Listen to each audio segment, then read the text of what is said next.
Dobrý den, jmenuji se Roman Kutílek a jsem kandidát do zastupitelstva města Jílového. Položil jsem si otázku, kterou si jistě pokládáte i vy.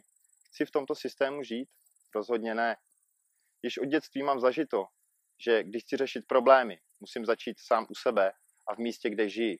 A jsem zděšen z korupčních případů, vztahů založených na konekcích a protekci na všech úrovních státní správy. Klasické politické strany a jejich lídři za 25 let od sametové revoluce nám ukázali, jak upřímně to myslí s touto společností. A já se domnívám, že je nejvyšší čas volit nové kandidáty a nové tváře. Jediné, co proto musíte udělat, je dát mi váš hlas. Jsem Roman Kutílek, kandidát číslo 2 za KDU-ČSL.